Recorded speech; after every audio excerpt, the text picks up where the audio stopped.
Good morning sir. మొదటిగా మోడీ చేసినటువంటి వ్యాఖ్యలు సార్, నిన్న యూపీలో పర్యటిస్తున్నటువంటి సందర్భాల్లో అనేక వ్యాఖ్యలు కూడా చేయడం జరిగింది. మొదటిగా కాంగ్రెస్ టార్గెట్ చేస్తూ మీ ఇల్లు నగలు అన్నీ లాక్కుంటుందని చెప్పేసి మోడీ కీలకమైనటువంటి వ్యాఖ్యలు కూడా చేయడం జరిగింది. దీన్ని ఎలా చూస్తారు సార్? ఏమంటారు? అంటే రాజస్థాన్లో ఇది రెండోసారి, సెకండ్ డే కూడా మోడీ మాట్లాడుతున్నాడు. ఏమన్నాడో చూడని వాళ్ళ కొరకు ఒకటి ఆయన అంటున్నది ఏంటంటే, కాంగ్రెస్ పార్టీ వారు తమ ఎన్నికల మేనిఫెస్టోలో సంపదను మేము డిస్ట్రిబ్యూట్ చేస్తాం అని అన్నారు. సంపద లెక్కిస్తాం, డిస్ట్రిబ్యూట్ చేస్తామన్నారు. అందువల్ల మీ ఆస్తుల్ని, మీ ఊర్లో మీకు ఒక ఇల్లు ఉంటే, మీకు ఒక పట్టణంలో ఒక ఫ్లాట్ ఉంటే దాన్ని తీసుకొని పంచుతారు. ఇది మోడీ చేస్తున్న విమర్శ. రెండవ విమర్శ ఏంటంటే, ఆఖరికి మీ దగ్గర ఉన్న బంగారం, మీ కష్టార్జితం, మీ అక్క చెల్లెళ్ళ పైన, మన అమ్మ పైన ఉన్న మంగళసూత్రాన్ని కూడా తీసుకెళ్ళి వేరే వాళ్ళకి ఇస్తారు. వేరే వాళ్ళకి ఎవరికి ఇస్తారు కూడా చెప్తున్నాడు. పిల్లలు ఎక్కువ మందిని కంటున్న వాళ్ళకి ఇస్తారు, ముస్లింలకు ఇస్తారు. అంటే మా ప్రధానమంత్రిగా ఉన్న రోజుల్లో మన్మోహన్ సింగ్ అన్నాడు, ముస్లింలకే ఈ దేశ వనరుల పైన మొదటి హక్కు ఉంటుంది అన్నాడు. అందువల్ల మన అక్క చెల్లెళ్ళ మంగళసూత్రాలు, మన ఇంట్లో ఉన్న బంగారం, మీ ఇండ్లు, మీ ఆస్తులు, మీకున్న అపార్ట్మెంట్లు తీసుకెళ్ళి ముస్లింలకు ఇస్తారు. ఇది ప్రధానమంత్రి స్థాయిలో ఉన్న వ్యక్తి మాట్లాడాడు. అసలు కాంగ్రెస్ మేనిఫెస్టోలో ఉంది ఇది అని ఆయన ఆరోపణ. ఇది మావోయిస్టు కమ్యూనిస్టు ఆలోచన అని. ఫండమెంటల్ పాయింట్ ఏంటంటే, ఈ దేశ రాజ్యాంగంలో ఎవరు పనిచేసినా రాజ్యాంగం లోబడే పనిచేయాలి. ఇప్పుడు కేరళలో కమ్యూనిస్టులు చాలా కాలంగా అధికారంలో ఉన్నారు. ఈ టర్మే 8 ఏళ్ళు ఉన్నారు. బెంగాల్లో 34 ఏళ్ళు ఉన్నారు. ఎవరి ఇళ్ళకి వెళ్ళైనా బంగారం తీసుకెళ్ళి ఇంకోరికి పంచారా? ఎవరికైనా ఎవరి ఆస్తులన్నా తీసుకెళ్ళి పంచారా? పంచగలిగారా? ఈ దేశ చట్టాలు అలా ఒప్పుకుంటాయా? ఈ దేశ రాజ్యాంగం అలా ఒప్పుకుంటుందా? ప్రాక్టికల్గా ఎక్కడ పంచారు చెప్పండి. మీకు ఇప్పుడు 34 ఏళ్ళు బెంగాల్లో ఉన్నారు, త్రిపురలో అధికారంలో ఉన్నారు కమ్యూనిస్టులు, మీకు కేరళలో ఇప్పుడు కూడా ఎట్ ప్రజెంట్ అధికారంలో ఉన్నారు. ఎవరింట్లోకి వెళ్ళి బంగారం తీసుకెళ్ళి, మంగళసూత్రాలు తీసుకెళ్ళి ఇంకొకరికి ఇచ్చిండ్ర ఇవ్వగలుగుతారా? అది ఎంత హాస్యాస్పదమైనటువంటి స్టేట్మెంటు. దీనికన్నా ఆశ్చర్యపడాల్సింది లేదు. ప్రధానమంత్రి స్థాయిలో ఉన్న వ్యక్తి అసలు ఆస్తుల పంపిణీ, సంపద పంపిణీ అంటే మీ దగ్గరికి వెళ్ళి వాచ్ తీసుకుపోయిన ఆయన కెమెరామెన్కి ఇచ్చింది ఇది కాదు. సంపద పంపిణీ అంటే సమాజంలో ఆర్థిక విధానాల ద్వారా అసమానతలు తొలగించడం అనేది అంశం అవుతుంది తప్ప సంపద లాక్కున్నారా? జరిగింది ఈ దేశంలో కూడా పరిమితంగా భూ సంస్కరణ వల్లే. 1000 కోట్ల ఎకరాల జమీందారీల చేతుల్లో, భూస్వాముల చేతుల్లో భూమి ఉంటే ఆ భూమి ప్రొడక్టివ్ వనరు కనుక ఆ భూమి తీసుకొని భూములు పంచాడు. అంతే తప్ప ఆస్తులు పంచినటువంటి ఉదాహరణలు కానీ ఎక్కడా లేదు. సో అందువల్ల ఇది ఒక హాస్యాస్పదమైనది. తర్వాత కాంగ్రెస్ పార్టీ ఈ దేశంలో ఎన్నేళ్ళ అధికారంలో ఉంది? ఈ దేశంలో ఇప్పుడు స్వాతంత్రం వచ్చి 77 ఏళ్ళైంది. ఈ 77 ఇయర్స్లో 16 ఏళ్ళు తీసేస్తే, 19 ఏళ్ళు తీసేస్తే సుమారు అంటే ఇక యునైటెడ్ ఫ్రంట్, నేషనల్ ఫ్రంట్ కూడా తీసేసిన 5 దశాబ్దాలకు పైగా కాంగ్రెస్ పార్టీ అధికారంలో ఉంది. కాంగ్రెస్ పార్టీ ఎంతమంది మంగళసూత్రాలు తీసి ఇంకోరికి ఇచ్చింది? ఎవరింట్లో ఉన్న బంగారం తీసుకుపోయి ఇంకోరికి ఇచ్చింది? ఎవరి ఊరిలో ఇల్లు తీసుకెళ్ళి ఇంకోరికి ఇచ్చింది? అసలు ఆస్తుల పంపిణీ, సంపద పంపిణీ అంటే ఈ అనుభవంలో ఉండాలి కదా. కాంగ్రెస్ పార్టీ చేసి ఉండాలి కదా. దేశంలో కాంగ్రెస్ పార్టీ కర్ణాటకలో అధికారంలోకి వచ్చింది. ఎక్కడైనా ఎవరి ఇంట్లోకి వెళ్ళినా బంగారం తీసుకుపోయి సిద్ధరామయ్య ప్రభుత్వం ఇంకోరికి ఇచ్చిండ్రా? అంటే ఇంత అమాయకమా? ఇది అవివేకమా? హాస్యాస్పదమా? ఆశ్చర్యం వేస్తుంది ఈ స్థాయిలో మాట్లాడు. ఇక రెండవ క్వశ్చన్ ఏంటంటే, ఇది ముస్లింలకు ఇస్తారు అని. ఒక దేశ ప్రధానమంత్రి ఇంత ఓపెన్గా మతపరమైన విభజన తీసుకొస్తూ హిందూ ఓట్ల కొరకు హిందువుల ఆస్తులు తీసుకెళ్ళి ముస్లింలకు పంచుతారని. అసలు భారతదేశంలో ఈ 70 ఏళ్ళు ఎక్కడైనా జరిగిందా? అది ముస్లింలు ఇప్పుడున్న పేదరికం ఇలా ఉంటుంది. ఒకవేళ అలా నిజంగా పంచితే హిందువుల్లో పేదలు లేరా పంచడానికి? ముస్లింలకు ఎందుకు పంచుతారు ఒకవేళ పంచాలనుకున్నా? అసలు భారత రాజ్యాంగంలోని డైరెక్టివ్ ప్రిన్సిపల్స్ ఆఫ్ స్టేట్ పాలసీలో చెప్పారు. అంటే equitable distribution, the state shall try for an equitable distribution అని. అంటే ఈ దేశంలో ఆర్థిక వనరుల సమ పంపిణీ కొరకు దేశ రాజ్య వ్యవస్థ కృషి చేస్తుంది అని భారత రాజ్యాంగంలో చెప్పారు. అంటే నరేంద్ర మోడీకి రాజ్యాంగం కూడా మావోయిస్టులు రచించిన రాజ్యాంగమా? అంబేద్కర్ మావోయిస్టా? అంబేద్కర్ కమ్యూనిస్టా? అంబేద్కర్ దేశద్రోహ? అంబేద్కర్ హిందూ ద్రోహ? చెప్పమనండి. ఎందుకంటే అంబేద్కర్ నాయకత్వంలో రచించిన రాజ్యాంగంలో ఉన్న అంశం కదా.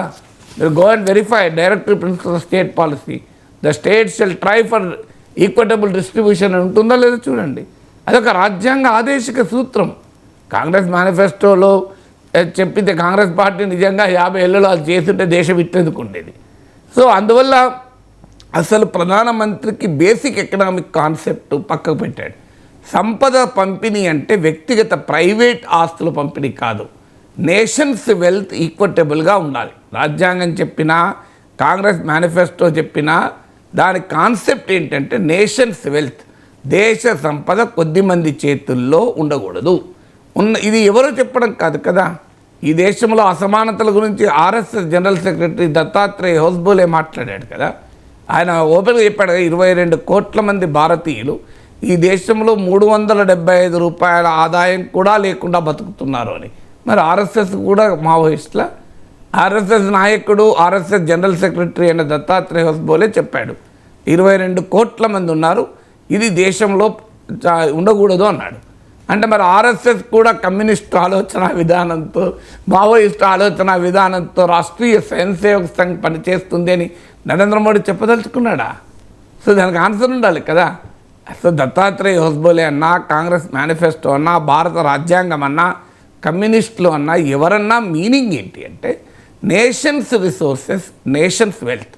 అంటే ఈ దేశ సంపద, ఈ దేశ వనరులు కొద్దిమంది గుప్పిట్లో, కొద్దిమంది చేతుల్లో కేంద్రీకృతమై ఉండకూడదు. ఎందుకు ఉండకూడదు? ఉంటే ఎకానమీ డెవలప్ కాదు.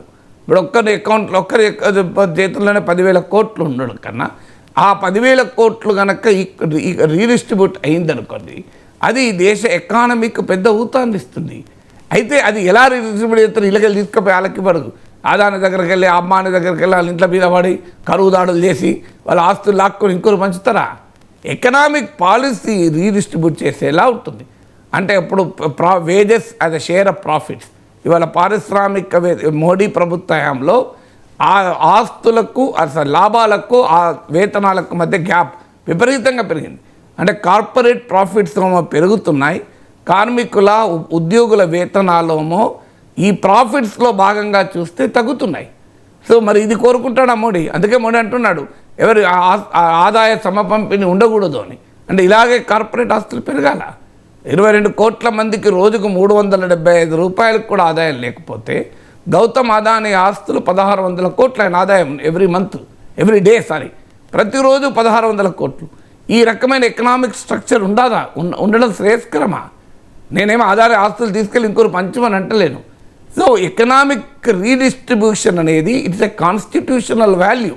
భారత రాజ్యాంగం చెప్పింది, హిందూ ధర్మం కూడా చెప్పింది. హిందూ ధర్మం కూడా దాన ధర్మాలు చేయమని ఎందుకు చెప్పింది? సో హైందవం కూడా సంపద కేంద్రీకరణ అంగీకరిస్తుందా? ఏమత అంగీకరిస్తుంది? ఈవెన్ ఇస్లాంలో కూడా మీరు చూడండి, రంజాన్ రోజు జకాత్ అంటారు అనుకుంటాను. సో మీకున్న దాంట్లో చారిటీతో పంపండి అని అన్నారు. ఎందుకు? హిందూ ధర్మం పదే చెప్పింది దానాల గురించి. ఆ రోజుల్లో ఉన్నటువంటి ఒక విధానం అది. అయ్యా మీ దగ్గర ఉన్నది 10 పక్కవాడికి పంచండి అని. ఆఖరికి నీ చేతిలో ఉన్న ఆ కొద్ది కూడా ఇంకోరికి షేర్ చేసుకోని చెప్పింది కదా. అది నక్సలిజం, అది మావోయిజం, కమ్యూనిజం అవుతుందా? మీకు మహాభారతంలో కథ ఉంది. సో ఒక ముంగీస ధర్మరాజు చివరకు ఆయన యాగం చేసిన తర్వాత, యుద్ధం తర్వాత యాగం చేస్తే వచ్చి చెప్తుంది, ధర్మరాజు చేసిన ఈ అశ్వమేధ రాజసూయ యాగాల కన్నా ఓ పేద బ్రాహ్మడు ఆకలితో ఉన్న ఒక అతిథికి పెట్టిన అన్నం ఇంతకన్నా గొప్పది అని ఒక ముంగిస కథ చెప్తారు, మహాభారత కథ. నా యూట్యూబ్లో ఉంటుంది, మీరు చూడండి. అయ్యా ఇది హిందూ మతం కూడా చెప్పింది, అయ్యా హైందవం కూడా చెప్పింది. హిందూ ధర్మంలో కూడా కేంద్రీకరణ మంచిది కాదని చెప్పింది. సో అందువల్ల మీకు శ్రీరామచంద్రుడు అష్టైశ్వర్యాలు వదిలి వనవాసాలకు వెళ్తే దేవుడయ్యాడు. అయ్యా ఇది రాజ్యాంగం చెప్పింది, హైందవం చెప్పింది, భారతదేశ ఒక నైతిక సూత్రం కదా. ఒక మొత్తం ఆస్తులు సంపద అంతా కొంతమంది చేతుల్లోనే కూడుకుపోవాలని మోడీ కోరుకుంటే ఈ దేశ ప్రధానిలా కోరుకోవచ్చా? సో ఇక ప్రధానమంత్రిగా ఉన్న సమయంలో మన్మోహన్ సింగ్ ముస్లింలకు పంచుతాడు అన్నారని. అది 2006లో నాకు గుర్తున్నంత వరకు నేషనల్ డెవలప్మెంట్ కౌన్సిల్లో చేసిన ఉపన్యాసం. ఆ ఉపన్యాసంలో minorities particularly Muslims are the first claim on nation resources. ఈ ఈ ఈ ఉపన్యాసాన్ని చెప్పి మోడీ విమర్శిస్తున్నాడు. దానిపైన ఆ రోజుల్లోనే ప్రైమ్ మినిస్టర్స్ ఆఫీస్ క్లారిఫికేషన్ ఇచ్చింది. అసలు మన్మోహన్ సింగ్ అన్నది అది కాదు, అందులో కొద్ది భాగం మాత్రమే బయటకు వచ్చింది. ఆయన అన్నది ఏంటి అంటే దేశంలో SC, schedule caste, schedule tribes, backward classes, women, children, minorities and particularly Muslims should have the first claim on nation resources. అంటే అర్థం ఏంటి?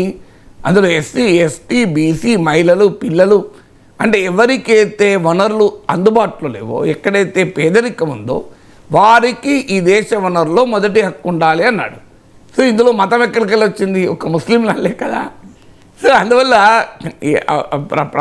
అది ప్రధానమంత్రి కార్యాలయం, నేను నేషనల్ ఛానల్స్లో చూస్తున్నా, పిఎంఓ కార్యాలయం వెబ్సైట్లో కూడా ఆ రోజుల్లోనే పెట్టారు. సో దాన్ని ఇప్పుడు వక్రీకరించి మన్మోహన్ సింగ్ ఇలా అన్నాడు అని మొదలుపెట్టారు. సో అందువల్ల ఇక్కడ బేసిక్ ఫండమెంటల్ పాయింట్ ఏంటంటే మంగళసూత్రం అని ఏ కాంగ్రెస్ మేనిఫెస్టో ఎక్కడ, నేను కాంగ్రెస్ మేనిఫెస్టో చదివాను ఎక్కడ ఉందా అని, మంగళసూత్రాలు తీసి ఇస్తారని అన్నారా? అదంటే హిందూ ఉమెన్ సెంటిమెంటును ఎన్నికల్లో ఇంత పచ్చిగా వాడుకోవడం అంటే ఎవరైనా అది కూడా అంటున్నాడు, మన హిందూ మహిళలకు మంగళసూత్రం అంటే కేవలం బంగారమే కాదు, ఆస్తే కాదు, ఇది ఒక భావన, ఒక భావోద్వేగము అని కూడా చెప్తున్నారు. అసలు ఈ దేశంలో పేదలందరికీ సంపద అందుబాటులో ఉండాలి అంటే పేదలందరి చేతుల్లో బంగారం ఉండాలని కోరుకుంటుంది కదా. అదానీ చేతుల్లోనే 1000 టన్నుల బంగారం ఉండాలి, అంబానీ చేతుల్లోనే 100 టన్నుల బంగారం ఉండాలి, పేదవాడికి మంగళసూత్రమే మిగిలాలి అని ప్రైమ్ మినిస్టర్ కోరుకుంటున్నాడా?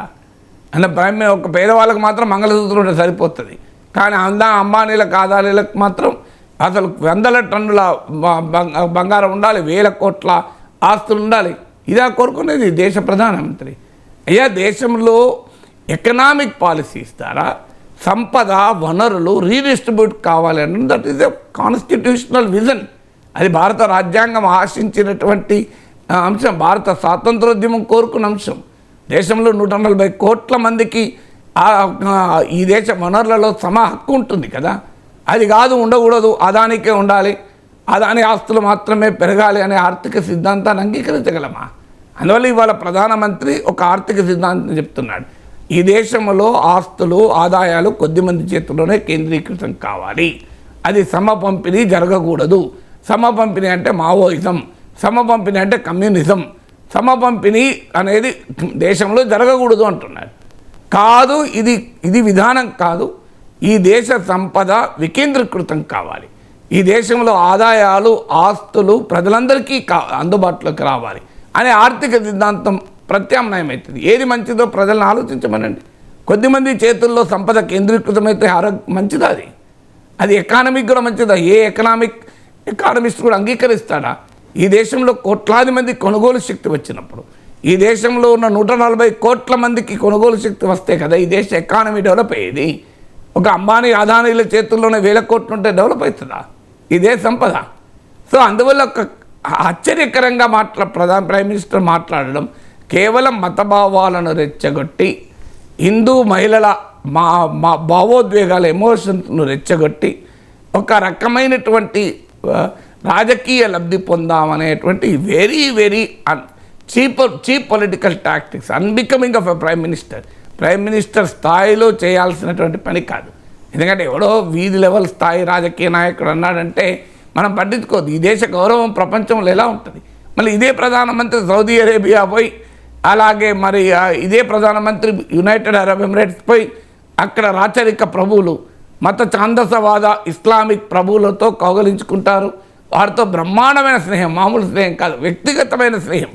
అది ఏ రకంగా కరెక్ట్? మరి ఇక్కడ దేశంలో ముస్లింలను ఇలా టార్గెట్ చేస్తూ మరి అక్కడ పోయి ముస్లిం ప్రభువులే కదా. నుపుర్ శర్మ అనే భారతీయ జనతా పార్టీ జాతీయ ఆమెను ఎందుకు సస్పెండ్ చేశారు? ఆమె పాపం ఇప్పటికీ కూడా బీజేపీ ప్రతినిధిగా ఏ టీవీ ఛానల్ ఎందుకు కనబడతలేదు?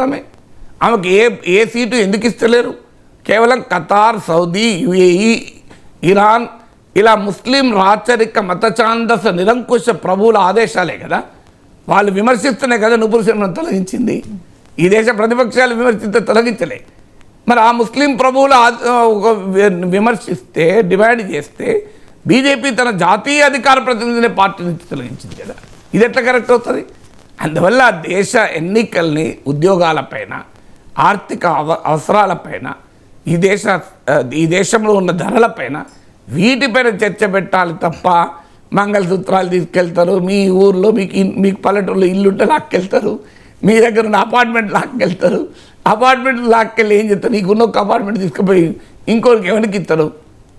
అయ్యా నీకు ఇల్లు లేనివాడికి ఇల్లు ఇవ్వాలి, ఒక్కని చేతిలోనే ఆస్తులు ఉండకూడదు, సంపద లేని ఏమీ కనీసం మంగళసూత్రమే ఉన్న తల్లులకు కనీసం ఇంకో తులమో 2 తులాలో కొనుక్కునే ఆర్థిక శక్తి ఇవ్వాలి అని ఆర్థిక సిద్ధాంతం తప్పేట్లయితుంది. నాకు అర్థం కాని అంశం. ఇల్లు లేని వాడికి ఇల్లు ఇవ్వాలి, అపార్ట్మెంట్ కొనుక్కోలేని కెపాసిటీ ఉన్నవాడికి అపార్ట్మెంట్ కొనుక్కునే కెపాసిటీ ఇవ్వాలి. ఈ 10 ఏళ్లలో మీరు చూడండి, పర్సనల్ ఇన్కమ్ ట్యాక్స్ కట్టే వాళ్ళు ఎక్కువ అండి. ఇవాళ దేశ చరిత్రలో మొదటిసారిగా కార్పొరేట్లు కట్టే ఇన్కమ్ ట్యాక్స్ కన్నా వ్యక్తిగత ఇన్కమ్ ట్యాక్స్ ఎక్కువ. అంటే నాలాంటి వాళ్ళు, మీలాంటి వాళ్ళు ఈ దేశంలో ఉన్న సాధారణ మధ్యతరగతి ఉద్యోగులేమో ఆదాయ పన్ను ఎక్కువ కడుతున్నారు, కార్పొరేట్లను తక్కువ కడుతున్నారు. ఈ ఆర్థిక విధానాన్ని ప్రైమ్ మినిస్టర్ సమర్థిస్తున్నాడు. అది కాదయ్యే, ఈ దేశ మధ్యతరగతికి ఉపశమనం కలగాలంటే మళ్ళీ మీరు కమ్యూనిజం, ఇది మావోయిజం అంటున్నారు.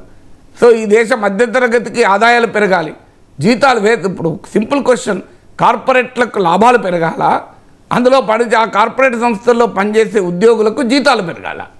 నేనే అనేది ఏంటంటే జీతాలు పెరగాలి అంటున్నాం. ఇది కమ్యూనిజం, ఇది మావోయిజం అయితే కానీ అభ్యంతరం లేదు కదా. I will be very happy. మేము అనేది దానికి ఏ పేరు పెడతారా అది మోడీ ఇష్టం. సింపుల్ ఎకనామిక్స్ చెప్తున్నాను. అయ్యో ఒక పెద్ద భారీ కంపెనీ ఉంటుంది, ఆ కంపెనీలో ప్రాఫిట్లు మాత్రమే యజమానులకు పెరుగుతుంటాయి, వాళ్ళ పనిచేసే ఉద్యోగులకు వేతనాలు పెరగవు. ఈ ఆర్థిక విధానం తప్పు. ఉద్యోగులకు కూడా వేతనాలు పెరగాలి, కార్పొరేట్ల లాభాలు రావాలి, లేకుంటే వాళ్ళు మళ్ళీ పెట్టుబడులు పెట్టలేరు. కానీ కార్పొరేట్ల లాభాలకు ఉద్యోగుల వేతనాలకు మధ్య ఆ నిష్పత్తి కార్పొరేట్లకు అనుకూలంగా ఉండకూడదు. ఇప్పుడు ఉంటుంది, ఇప్పుడు మోడీ పాలనలో జరుగుతోంది. మీరు కావాలంటే ఏ డేటా అన్న తీసుకోండి. ఈ ఆర్థిక సిద్ధాంతం ఎవరు చెప్పినా అది నేరం ఎట్లా అవుతుందండి? నాకు అర్థం కాని అంశం.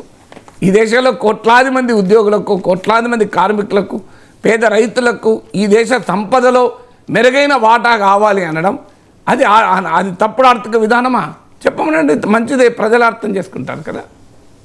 సరే, అంటే అన్ని సర్వేలు కూడా మోడీ గెలుస్తారు, బీజేపీ మళ్ళీ అధికారంలోకి వస్తుందని చెప్పేసి సర్వేలు చెప్తున్నప్పటికీ కానీ ఈ స్థాయిలోకి వెళ్ళి ప్రధాని మాట్లాడుతున్నారు దాన్ని.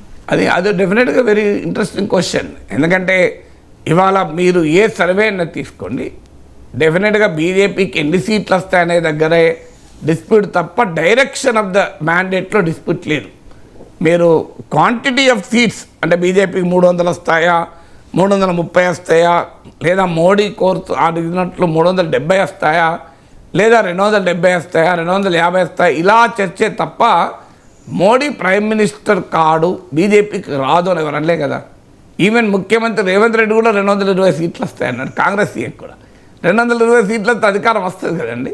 ఇంకో 50-60 మంది మిత్రపక్షాలు ఉంటారు కదా, ఇప్పుడు లేని మిత్రపక్షాలు కొత్తగా యాడ్ అవుతారు కదా.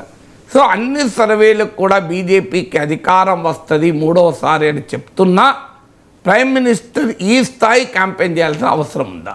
ఎందుకంటే 10 ఏళ్ళు అధికారంలో ఉన్నారు కనుక తన 10 ఏళ్ల పాలనలో దేశ ప్రజలకు ఏం మంచి జరిగింది అని చెప్పచ్చు. సో వికసిత భారత్ అంటే ఈ రకమైనటువంటి మతపరమైన చిచ్చుతో వికసిత భారత్ ఆశించగలమా? ఈ దేశంలో కోట్లాది మందికి ఆదాయాలు పెరగకుండా, ఆస్తులు పెరగకుండా, కొద్దిమంది చేతుల్లోనే ఆస్తులు ఆదాయాలు కేంద్రీకృతం అయితే అది వికసిత భారత్ అవుతుందా? చెప్పమనండి అది. సో అందువల్ల ప్రైమ్ మినిస్టర్ ఒక పొజిషన్ ఆఫ్ స్ట్రెంగ్త్ నుంచి మాట్లాడాలి. కానీ వెరీ వెరీ ఆశ్చర్యపడాల్సింది అంటే ఒక పొజిషన్ ఆఫ్ డెస్పరేషన్, అంటే ఒక నిరాశ నిస్పృహలు, తనకు అధికారం పోతుంది అన్న ఆందోళనలో ఉన్నప్పుడు ఎలాగైతే మాట్లాడతారో అలా మాట్లాడడం ఆశ్చర్యం వేస్తుంది. ఎందుకంటే అన్ని సర్వేలు బీజేపీ మళ్ళీ గెలుస్తుంది, మోడీ మళ్ళీ ప్రైమ్ మినిస్టర్ అవుతాడు, ఇండియా కూటమి దరిదాపుల్లో కూడా లేదు, కాంగ్రెస్ దరిదాపుల్లో లేదు, ఇది అందరూ చెప్తున్నాం సార్. నేను కూడా అనేకసార్లు చెప్పాను, I still believe Modi will come back as the prime minister. అలాంటప్పుడు ఎందుకు చెప్తున్నా అంటే మనకు తెలియనిది ఎక్కడన్నా మోడీకి అర్థమైందా? సో ఈ ఎన్నికల్లో ఫలితాలు షైనింగ్ ఇండియా క్యాంపెయిన్ లాగా అవుతాయా? ఎందుకంటే 2004కు ముందు వాజ్పేయి ప్రభుత్వం, very charismatic leader Vajpayee, so Vajpayee నాయకత్వంలో ఎన్డీఏ షైనింగ్ ఇండియా, భారతదేశం వెలిగిపోతుంది, ఎక్కడ చూసినా మీకు జాతీయ రహదారులు అసలు మామూలుగా లేదని చెప్పారు కదా. 98లో అణు విస్ఫోటనం జరిపారు. వాజ్పేయి అలాంటి ఒక మహానాయకుడు, దేశంలో రాజకీయాలకు అతీతంగా ప్రజలందరూ గౌరవించే నాయకుడి నాయకత్వం ఎన్డీఏ వెళ్తే కాంగ్రెస్లో ఎవరున్నారు? Who is the leader? ప్రధానమంత్రి ఎవరు? మీ ఆల్టర్నేటివ్ ఏంటి? ఏమీ తెలియని పరిస్థితుల్లో వెళ్తే ప్రజలు వాజ్పేయి నాయకత్వంలో ఎన్డీఏని తిరస్కరించి సోనియా గాంధీ నాయకత్వంలో యూపీఏకి పట్టం కట్టారు. సో ఆ అనుమానం ఏమైనా మోడీకి వచ్చిందా? 2004 రిపీట్ అవుతుంది అన్న అనుమానం వచ్చిందా? ఎందుకంటే ఇలాగే ఇప్పుడు వికసిత భారత్ అన్నట్లు అప్పుడు షైనింగ్ ఇండియా చెప్పాను. ప్రమోద్ మహాజన్ బీజేపీ నాయకుడు ఉండే, చనిపోయాడు. ఆయన ఒక ఆసక్తికరమైన విశ్లేషణ ఇచ్చాడు ఎన్నికల తర్వాత. మేము భారతదేశం వెలిగిపోతుందని క్యాంపెయిన్ చేశాం షైనింగ్ ఇండియాని. ఎక్కడెక్కడైతే ఇండియా షైనింగ్గా ఉందో అక్కడ ఓడిపోయాం, ఎక్కడెక్కడైతే ఇండియా షైనింగో లేదో అక్కడ గెలిచాం. ఒరిస్సాలోని కరూర్ జిల్లా అయిన కలహండి, కోరాపుట్లో గెలిచాము. అంటే ఇండియా షైన్ అవుతున్న ప్లేస్లో గెలవలే, షైన్ కాన్ ప్లేస్లో గెలిచామని. సో ఆ hype, India shining campaign hype ఘోరంగా విఫలమై కాంగ్రెస్ పార్టీ నాయకత్వం యూపీఏ ఇప్పటిలాగానే అనేక పార్టీల కూటమి, ఎవరు నాయకుడో తెలియదు, ఎవరు ప్రధానమంత్రో తెలియదు, ఆల్టర్నేటివ్ ఎవరో తెలియదు. ఇవాళ మోడీ లాగానే ఆనాడు వాజ్పేయి కూడా చాలా చాలా కరిస్మాటిక్ లీడర్. ఇంకా మోడీ అయినా పోలరైజ్ లీడర్. మోడీని అభిమానించే వాళ్ళు ఉంటారు, వ్యతిరేకించే వాళ్ళు ఉంటారు. కానీ వాజ్పేయిని అయితే అందరూ అభిమానిస్తారు, రాజకీయాలకు అతీతంగా, సిద్ధాంతాలకు అతీతంగా. సోనియా గాంధీకి వాజ్పేయికి కంపారిజన్ కూడా లేదు ఎక్కడ పాపులారిటీలో. సోనియా గాంధీ కరిష్మాకు వాజ్పేయి కరిష్మాకు అది పోలికి లేదు. ఈవెన్ 2004లో యూపీ అధికారంలోకి వచ్చాక, సోనియా గాంధీ ప్రధానమంత్రి పదవి తిరస్కరించాక కొంత ఆమె పట్ల గౌరవం పెరిగింది. కానీ అంతకుముందు ఆమె ఎవరు అంత పాపులారిటీ కూడా లేదు. అయినా మరి ఎలా ఎన్నికల ఫలితం ఎలా వచ్చింది?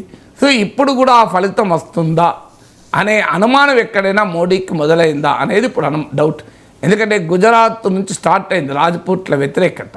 గుజరాత్లో పర్షోత్తం రూపాలా అనేటువంటి బీజేపీ నాయకుడు, కేంద్ర మంత్రి, ఆయన రాజ్పూట్ల పైన తీవ్రమైన వ్యాఖ్యలు చేశారు. ఇప్పుడు హిందూ ముస్లిమే కాదు, కులాల మధ్య కూడా వ్యాఖ్యలు అలా ఉంటున్నాయి.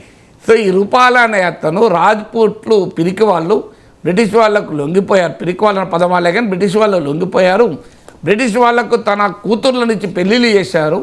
కానీ దళితులు అయిన వాల్మీకి సమాజ్ వాళ్ళు బ్రిటిష్ వాళ్ళకు లొంగలేదు, పోరాడారు అని చెప్పారు. అంటే రాజ్పూట్లకు దళితులకు పోల్చి రాజ్పూట్లను అవమానించేలా మాట్లాడారు. అది తీవ్రమైన కోపానికి కారణమై దేశమంతా రాజస్థాన్కు పాకింది, యూపీకి పాకింది, హర్యానా, మధ్యప్రదేశ్లో కూడా అది ఒక పెద్ద సమస్యగా మారింది. ఎందుకంటే రాజ్పూట్ నాయకులు యోగి ఆదిత్యనాథ్ ఠాకూర్, రాజ్పూట్ ఠాకూర్స్ వీళ్ళంతా క్షత్రియాస్. సో యోగి ఆదిత్యనాథ్ను కూడా ఎన్నికల తర్వాత మారుస్తారు అని వార్తలు మొదలయ్యాయి. సో రమణ్ సింగ్కు పదవి ఇవ్వలేదు. సో రాజ్పూట్ కోడలైనటువంటి వసుంధరాజ సింధియాకు పక్కకు పెట్టారు. సో ఇలా నరేందర్ సింగ్ తోమార్ లాంటి లీడర్లను పక్కకు పెట్టారు. సో రాజ్పూట్లకు అన్యాయం జరుగుతుంది అని బాయ్కాట్ బీజేపీ అని రాజ్పూట్ వాళ్ళు పెద్ద క్యాంపెయిన్ నడుపుతున్నారు. నరేంద్ర భాటి అని బాల్మీర్, జైసల్మీర్, బైకనూర్ మధ్య దగ్గరలో ఉంటుంది, రాజస్థాన్లోని బార్డర్ నియోజకవర్గం. ఆ బాల్మీర్లో ఇప్పుడు ఇండిపెండెంట్గా రవీందర్ సింగ్ భాటి అని, ఆయన చాలా యంగ్ లీడరు, ఏబీవీపీ నాయకుడిగా పనిచేశాడు. ఇవాళ ఇండిపెండెంట్గా పోటీ చేసి బీజేపీ అభ్యర్థినే ఓడించే పరిస్థితి వచ్చింది. సో రవీందర్ సింగ్ భాటి దేశమంతా కూడా పర్యటించి చెప్తున్నాడు. సో జాట్లలో వ్యతిరేకత మొదలైంది. సో జాట్లు, రాజ్పూట్లు వీళ్ళంతా వ్యతిరేకంగా మారుతున్నారు అని వార్తలు వస్తున్నాయి. కొన్ని సర్వేలు రాజస్థాన్లో కూడా 10 సీట్లు పోతాయని. నిన్నకాక మన కర్ణాటకలో ఈ దిన సర్వే వచ్చింది. బీజేపీ లాస్ట్ ఎలక్షన్లో 26 or 28 గెలిస్తే ఈసారి 10 to 13 సీట్లు గెలవడమే కష్టము అని వార్తలు వస్తున్నాయి. ఇవన్నీ కూడా మనకు తెలియని, ఇప్పుడు మనకు అర్థమవుతుంది అయితే మనకు తెలుస్తున్నది సర్వేలేమో బీజేపీ ఆటోమేటిక్గా అధికారంలోకి వస్తుంది, మోడీ మళ్ళీ ప్రైమ్ మినిస్టర్ అవుతాడు అని మనకు అంచనా ఉంది. కానీ బహుశా మోడీకి ఇంకా మెరుగైన అంచనా ఉంటుంది. ఆయనకున్న సమాచారం మనకు ఉండదు కదా. సో ఆయనకేమైనా 2004 పునరావృతం అవుతుంది, షైనింగ్ ఇండియా క్యాంపెయిన్ బెడిసి కొట్టినట్టు ఈ వికసిత భారత్ క్యాంపెయిన్ బెడిసి కొడుతుంది. వాజ్పేయి లాంటి జనాకర్షణ కలిగిన నాయకుడే ఏమాత్రము పాపులారిటీలో పోలికలేని సోనియా గాంధీ నాయకత్వంలోని కాంగ్రెస్ చేతిలో ఓడిపోయారు. ఆ పరిస్థితి మళ్ళీ వస్తుందా అనే అనుమానం ఏమైనా మొదలైందా? లేకపోతే ఈ స్థాయికి 10 ఏళ్ల పాటు ప్రైమ్ మినిస్టర్ ఉండి తన విజయగాథ చెప్పుకుంటూ ఎన్నికల్లో ఓట్లు అడగచ్చు, తన ప్రభుత్వం చేసిన మంచి పనులు చేస్తూ ఓట్లు అడగచ్చు, మోడీకి ఉన్నటువంటి జనాకర్షణ, మోడీ గ్యారంటీలు చెప్పి అడగచ్చు ఓట్లు. సడన్గా ఈ రకమైన క్యాంపెయిన్ అసలు ఏమాత్రము వాస్తవం లేకపోవడం కాగా మతభావాలను రెచ్చగొట్టి ఒక చీప్ క్యాంపెయిన్ టాక్టిక్స్ భారత ప్రధానమంత్రి స్థాయిలో ఉన్న వ్యక్తి, ప్రపంచంలోనే ఒక ప్రఖ్యాత నాయకుడిగా పేరుగాంచిన నరేంద్ర మోడీ ఎందుకు ఎంప్లాయ్ చేస్తున్నాడు అన్నది ఇప్పుడు అనుమానం. అంటే మోడీ చేసినటువంటి వ్యాఖ్యలు, అంటే ప్రధాని మంత్రి విద్వేషపు వ్యాఖ్యలపై ఈసీ సైలెంట్గా ఉందని చెప్పేసి విపక్షాలు కూడా చెప్తున్నారు. అంటే ఈ మౌనం వెనక ఏమంటారు? సైలెంట్గానే ఉంది కదా. ఇప్పుడు ఇదే వ్యాఖ్య నరేంద్ర మోడీ ఇంత ఓపెన్గా మీ మంగళసూత్రాలు తీసుకెళ్ళి ముస్లింలకు ఇస్తారు అనే స్టేట్మెంట్ ఇస్తే, వేరే ప్రతిపక్ష నాయకుడు ఎవరైనా ఇస్తే ఈసీ ఊరుకుంటుందా? కోర్టులు ఊరుకుంటాయా? పోలీసు వ్యవస్థ ఊరుకుంటుంది ఈ దేశంలో? చెప్పండి. ఇప్పుడు ఇదే మాట ప్రైమ్ మినిస్టర్ అనక నేను కోర్టు చేసి ఉంటే నా పైన కూడా కేసు అయ్యేది, సోషల్ మీడియా పైన కేసులు అయ్యేది. ఇప్పుడు మీ ప్రైమ్ మినిస్టర్ అన్నాడు కనుక నేను ప్రైమ్ మినిస్టర్ కోర్టు చేస్తున్నాను కనుక నన్ను ఏం చేయలేరు ఎవరు. సో కానీ ఇలా అంటే మీ ఇంట్లో ఉన్న బంగారం తీసుకెళ్ళి ముస్లింలో పంచుతారు, మీ దగ్గర ఉన్న ఇల్లు, మీకు ఊర్లో ఆ ఇల్లు పట్టణంలో అపార్ట్మెంట్ ఉంటే తీసుకెళ్ళి పంచుతారు, ఆఖరికి మీ మంగళసూత్రాలను కూడా వదలరు అని అంటే ఇది చట్టం అంగీకరిస్తుంది. ఆ మారల్ కోడ్ ఆఫ్ కండక్ట్ అంగీకరిస్తుంది. ఎన్నికల ప్రవర్తన నియమావళి ఉంది కదా, అందులో ఫస్ట్ పాయింట్ ఉంటుంది, మీరు చదవండి, గూగుల్లో కొడుతుంది, ఎవరికైనా దొరుకుతుంది. సో అందులో ఫస్ట్ సెంటెన్స్ ఉంటుంది, మతభావాలను రెచ్చగొట్టకూడదు, మత విద్వేషాలను రెచ్చగొట్టకూడదు, వివిధ మతాల మధ్య విద్వేషాలను కలిగించకూడదు అని ఉంటుంది. మరి ఇది మోడీ వ్యాఖ్యలు ఏ రకంగా కోడ్ ఆఫ్ కండక్ట్కు లోబడి ఉంటాయి చెప్పండి? అసలు భారతదేశ చట్టాలలో మీరు ఐపీసీ, సిఆర్పిసిలు చదవండి. మతభావాల మధ్య రెచ్చగొట్టే విధానము నేరమా కాదా? మీరు ఏ పోలీస్ ఒక కానిస్టేబుల్ అని చెప్తాడు ఇది నేరమని, సెక్షన్లతో సహా చెప్తాడు. ఈవెన్ భావ ప్రకటన స్వేచ్ఛ ఆర్టికల్ 19(1)A ప్రతి ఒక్కరికి మాట్లాడే హక్కు ఉంటుంది. ఆర్టికల్ 19(2) సహేతుక ఆంక్షలు, రీజనబుల్ రిస్ట్రిక్షన్స్ విధించేటువంటి అవకాశం ఉంటుంది.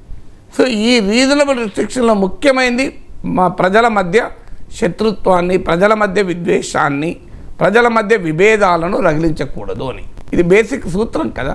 మరి ఎన్నికల కమిషన్కు కంప్లైంట్ ఇచ్చిన ఎన్నికల కమిషన్ కామ్గా ఉంది అంటే ఆ వ్యవస్థ పైన విశ్వాసం పోతుందా లేదా?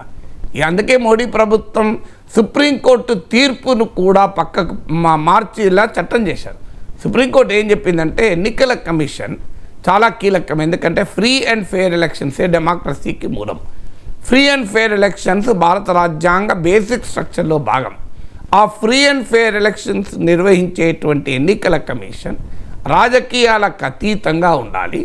అందువల్ల దాని నియామకంలో చీఫ్ జస్టిస్ కూడా పాత్ర ఉండాలని సుప్రీంకోర్టు తీర్పు చెప్తే అవసరం లేదు, మా ఇష్టం వచ్చిన వాళ్ళని మేము నియమించుకుంటామని చట్టం చేశారు. ఇప్పుడు వాళ్ళు నియమించుకున్న వాళ్ళే కనుక ఈ రకంగా మౌనంగా ఉన్నారు. సో ఇలా ఇది ఫెయిర్ ఎలక్షన్ అవుతుందా?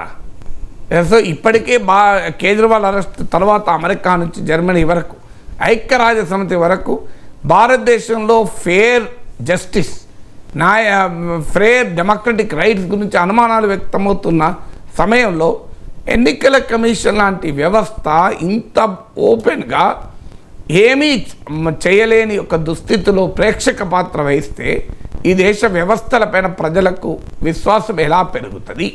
అందువల్ల ఎన్నికల కమిషన్ ఆన్సర్ చెప్పాలి కదా, ఎందుకు ఈ మౌనం, ఎందుకు ఈ ప్రేక్షక పాత్ర అని. ఇక కాంగ్రెస్లో తెలియని అభ్యర్థులు అంటే ఖమ్మం, కరీంనగర్, హైదరాబాద్ 3 లోక్సభ స్థానాల్లో ఇంకా అభ్యర్థులు ఇంకా ప్రకటించలేదు. ఆల్మోస్ట్ ఆల్ నామినేషన్ గడువు కూడా ముగిసేందుకు దగ్గర పడుతుంది. అంటే దీని ఏం చెప్తారు సార్? నామినేషన్ గడువు ముగుస్తుంది కనుకనే కరీంనగర్లో అధిష్టానం ఇంకా ప్రకటించక ముందే వెలిచార్ల ఆయన నామినేషన్ కూడా వేశారు అన్అఫీషియల్గా. తర్వాత బీ ఫారంలు ఇస్తారు.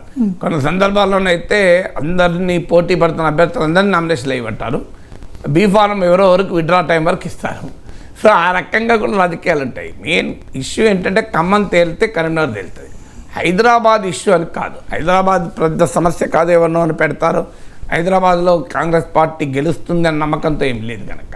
కానీ మెయిన్ ఛాలెంజ్ ఖమ్మంకు కరీంనగర్కి కూడా లింక్ ఉంది. ఎందుకంటే ఖమ్మంలో గనక పొంగులేటి సమీప బంధువును పెడితే, అక్కడ రెడ్డిని పెడితే కరీంనగర్లో రెడ్డికి ఇవ్వరు, బహుశా వెలిచర్లకి ఇస్తారనుకుంటా, ఆయన వెలమ అనుకుంటా.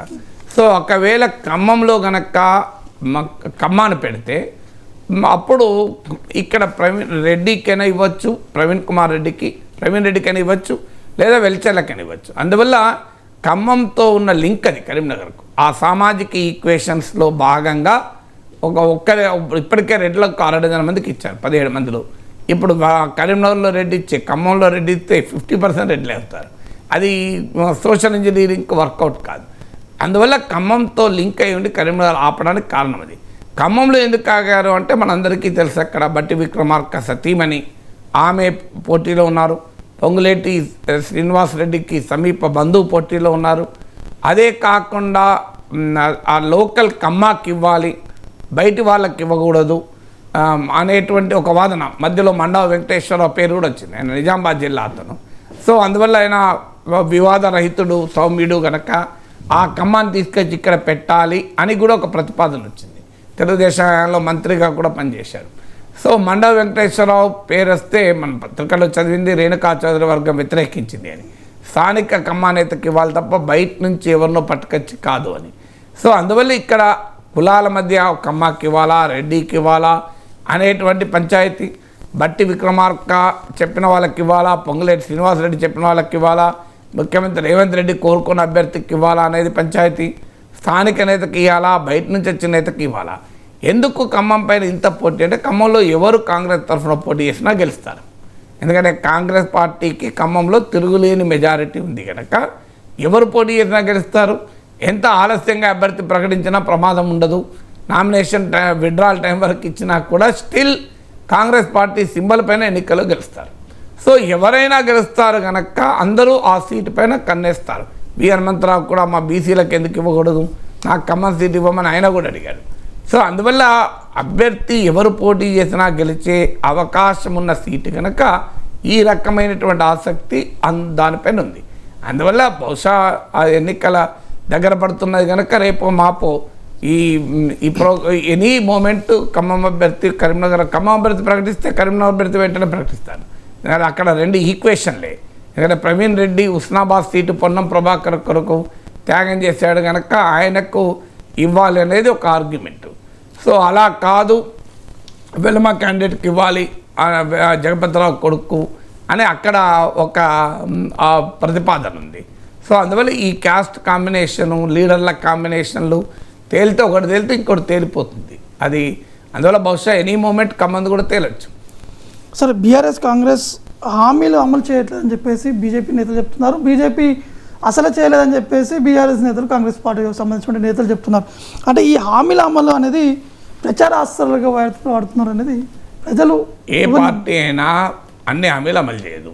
ఇప్పుడు 2 కోట్ల ఉద్యోగాలు ఇస్తారని మోడీ చెప్పాడు. ఏడాదికి 2 కోట్లు ఇచ్చాడా?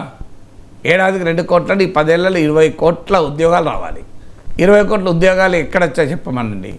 అప్పుడు మోడీని G-News-లో అడిగారు, ఎవరు మీరు ఇలా అన్నారు కదా అంటే ఆయన ఒక ఉదాహరణ చెప్పాడు. మీ టీవీ ఆఫీస్ ఎదురుగా పకోడీ వేసుకుంటున్నారు, ఆ పకోడీ వేసుకోవడం కూడా ఉద్యోగమే కదా అన్నాడు. కానీ మోడీ ప్రామిస్ చేసినప్పుడు దేశ ప్రజలు ఆయనకు ఓటేసినప్పుడు 2014లో పకోడీలు, మిరపకాయ బజ్జీలు, ఆలు బజ్జీలు వేసుకునే ఉద్యోగాలు ఇస్తారని అనుకోలే కదా. 2 కోట్ల ఉద్యోగాలు ఇస్తారంటే కొంత quality employment, salaried employment, durable employment, అంటే కాస్తంత గౌరవప్రదమైనటువంటి ఆదాయాన్ని తెచ్చేటువంటి ఉద్యోగాలు వస్తాయని కదా ఆశపడ్డది. సో మూకుడు పెట్టుకొని నూనె వేసుకొని మిరపకాయ బజ్జీలు, ఆలు బజ్జీ, కట్ మిర్చి, పకోడీ ఇవి వేసుకునే ఉద్యోగాలని చెప్పలేదు కదా. మరి ప్రైమ్ మినిస్టర్ స్టేట్మెంటే ఇది కదా, ఓపెన్గా అందరూ తెలుసు కదా. సో ప్రధానమంత్రి 2014 ఎన్నికలకు ముందు చెప్పలేదా, మేము విదేశాల నుంచి నల్లధనాన్ని తీసుకొస్తాం, అది ఒక్కొక్కరి అకౌంట్లో 15 లక్షల వరకు కూడా వేయచ్చు అని. దానిపైన బీజేపీ వాదన ఏంటంటే అలా అనలేదని. ఎలా అన్నా మీనింగ్ అయితే అదే కదా, 15 లక్షలు వేస్తారని అనలేదు, 15 లక్షలు వేయగలుగుతామని అన్నారనుకుందాం. మరి విదేశాల నుంచి ఈ 10 ఏళ్లలో ఎంత ధనం తీసుకొచ్చారు లెక్కలు చెప్పమనండి. విదేశాల నుంచి ధనం తీసుకురావాలి కదా, తీసుకొచ్చారా? సో డిమానిటైజేషన్ అమలైతే అసలు నల్లధనం 3 లక్షల కోట్లు బయటకు వస్తుందని చెప్పి సుప్రీంకోర్టుకు అఫిడవిట్ వేశారు కదా, వేరే బయట చెప్పడం కాదు. మరి 3 లక్షల కోట్ల నల్లధనం ఏం దొరికింది చెప్పమనండి. ఎవరి దగ్గర దొరికింది? డిమానిటైజేషన్ తర్వాత 99% నల్లధనం మొత్తం బ్యాంకులకు వచ్చి వైట్ మనీ అయిపోయింది కదా, బ్లాక్ మనీ మొత్తం వైట్ మనీ అయిపోయింది. ఇచ్చిన ప్రామిస్ ఏంది? ముకుల్ రోహ్తగి ఆనాటి అటార్నీ జనరల్ భారత సుప్రీంకోర్టుకు అఫిడవిట్లో చెప్పారు 3 lakh crores బ్యాంకులకు రాదు, ఇది బ్లాక్ మనీ, ఇది దొరికిపోతుంది, ఇది దేశ అభివృద్ధికి ఉపయోగపడుతుందని. మరి 3 lakh crores ఎవరి దగ్గర పట్టుకున్నారో చెప్పండి. బ్యాంకుల్లో పడ్డా కూడా మేము పట్టుకుంటాం వాళ్ళు అన్నారు. డిమానిటైజేషన్ వల్ల పట్టుకున్న 5 పేర్లు చెప్పండి, నేను ఛాలెంజ్ చేస్తాను. ఇంకో ఈ 5 డిమానిటైజేషన్ ద్వారా మేము పట్టుకున్నాం, వీళ్ళ దగ్గర బ్లాక్ మనీ ఉందని అని చెప్పమని ఒక్కరు లేరు కదా, నాట్ ఈవెన్ సింగిల్ పర్సన్. ఆశ్చర్యం ఏదంటే మీరు ఎవరైనా ఎక్కడన్నా మీడియాలో చూసారో మొత్తం వెతకండి, ఎక్కడైనా లేదా ఎవరైనా బీజేపీ నాయకుడు కలిస్తే అడగండి, ఒక 5 పేర్లు చెప్పండి అని అడుగుతున్నాడా నాగేశ్వర్ సారు. డిమానిటైజేషన్లో దొరికిన 5 బ్లాక్ మనీ హోల్డర్స్ ఎవరు లేరు కదా. సో మరి ఇవన్నీ ప్రామిసెస్ అమలు కాలేదు కదా. అదంతెందుకు 2014 ఎన్నికలకు ముందు మహబూబ్ నగర్లో మాట్లాడుతూ సుష్మా స్వరాజ్ రాబోయేది మన ఎన్డీఏ ప్రభుత్వం పాలమూరు రంగారెడ్డి ఎత్తిపోతల పథకానికి జాతీయ హోదా ఇస్తాం అని హామీ ఇచ్చారా లేదా? వెనక్కి చూడండి, 2014 ఎన్నికల ప్రచారంలో పాలమూరు సభలో సుష్మా స్వరాజ్ అన్నారా లేదా? మరి వచ్చిందా మనకు? సో మా జాతీయ హోదా వచ్చిందా?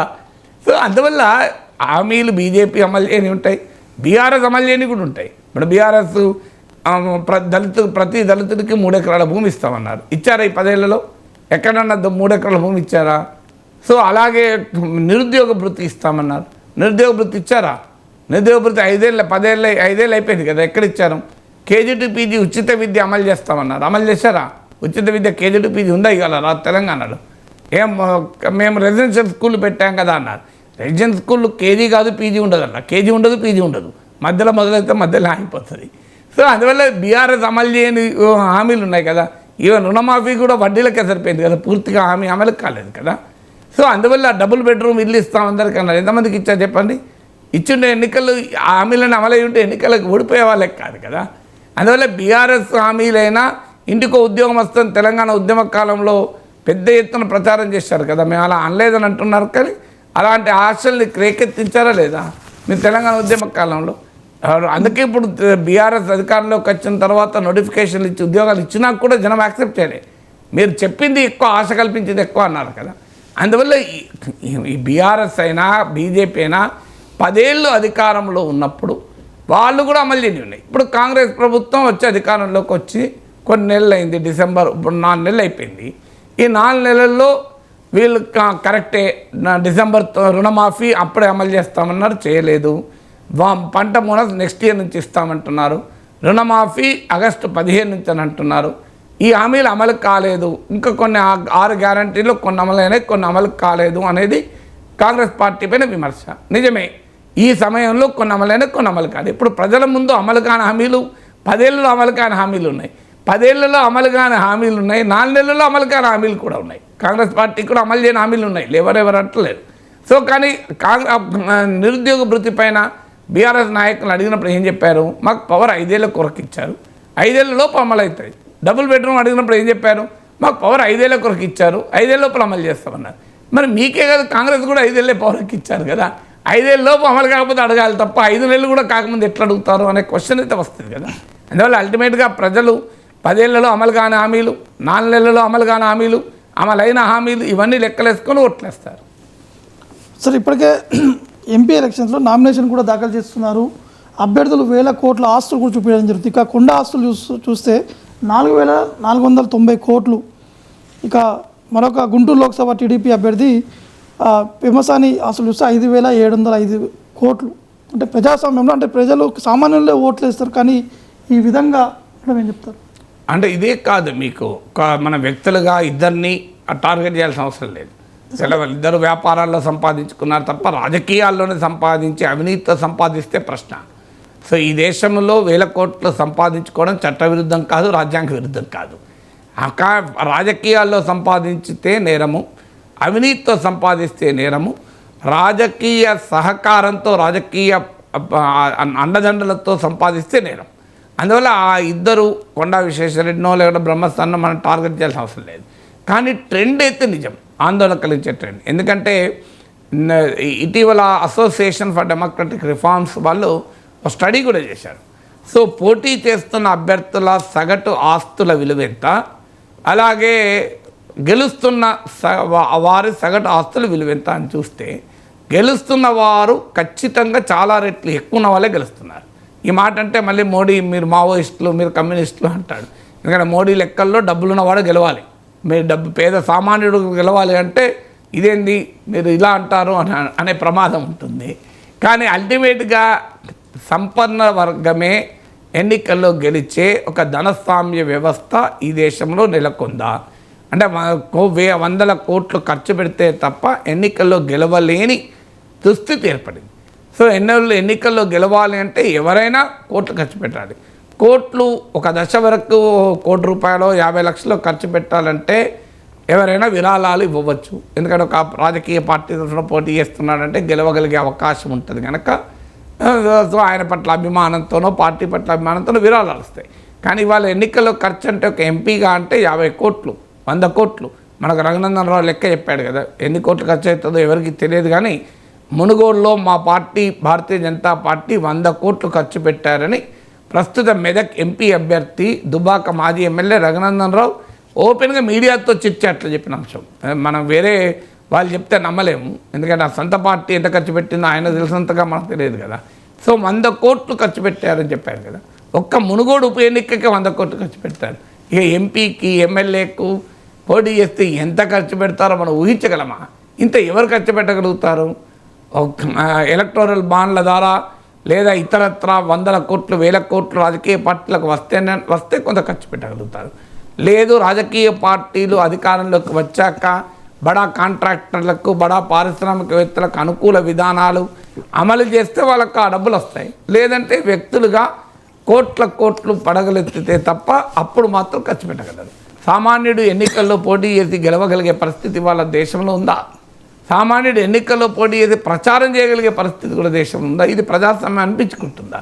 ఫండమెంటల్ క్వశ్చన్ కదా. డెమోక్రసీ అంటే ఎంత సామాన్యుడైనా వెళ్ళగలగాలి. అఫ్కోర్స్ పూర్తిగా నెగిటివ్గానే ఉంది అని అన్నాను నేను. రాజకీయ పార్టీల్లో కమిటెడ్గా పనిచేసి గెలుస్తున్న వారు ఉన్నారు. ప్రధానమంత్రి నరేంద్ర మోడీ ఒక ఉదాహరణ కదా.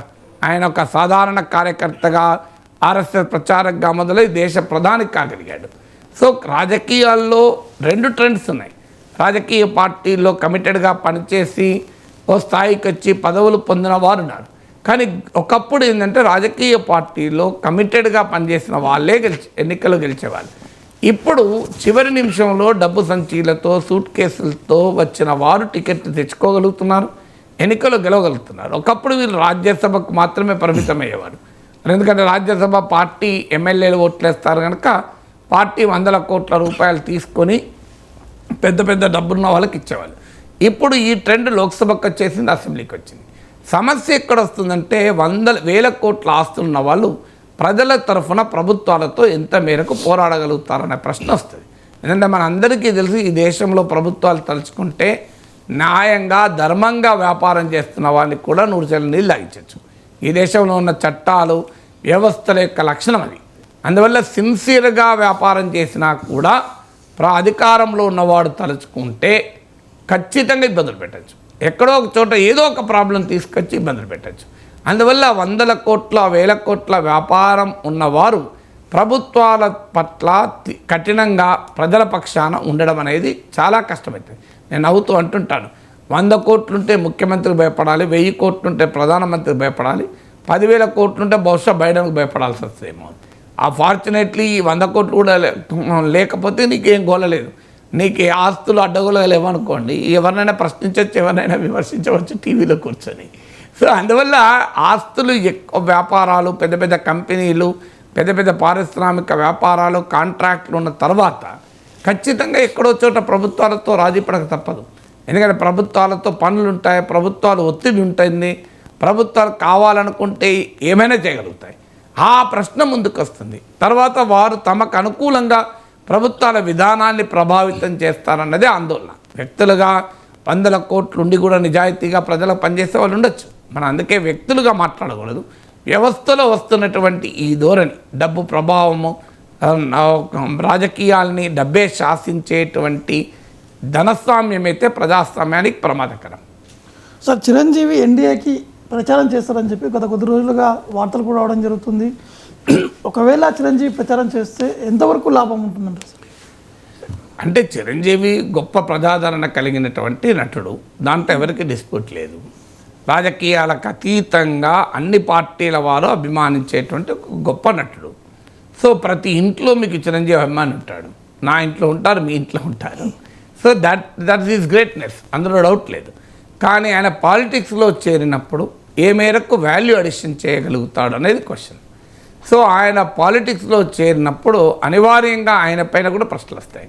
మీరు ప్రజారాజ్యం ఎందుకు పెట్టినట్టు, ఎందుకు కాంగ్రెస్లో కలిపినట్టు, మీ మీద నమ్మకం ఉండి మీ పైన ఆశతో 18 మంది ఎమ్మెల్యేలను గెలిపిస్తే 71 లక్షల మంది ఓట్లేస్తే దాన్ని అర్ధాంతరంగా వదిలేసి రాజకీయాలకు 10 ఏళ్ళు దూరం ఉంది, ఏ ప్రజా సమస్యను ఈ 10 ఏళ్లలో ప్రస్తావించకుండా ఎక్సెప్ట్ సినిమా టికెట్లు, సినిమా వాళ్ళ కష్టాలు మినహా ఇప్పుడు వచ్చి మళ్ళీ రాజకీయాల్లో నేను మళ్ళీ ఆసక్తి చూపుతాను, మీరు మా ఎన్డీఏకు ఓట్లేయండి లేదా జనసేనకు ఓట్లేయండి అని చెప్పినప్పుడు ఈ 10 ఏళ్ల పాటు ప్రజా సమస్యలపైన స్పందించని చిరంజీవి గుర్తొస్తాడు.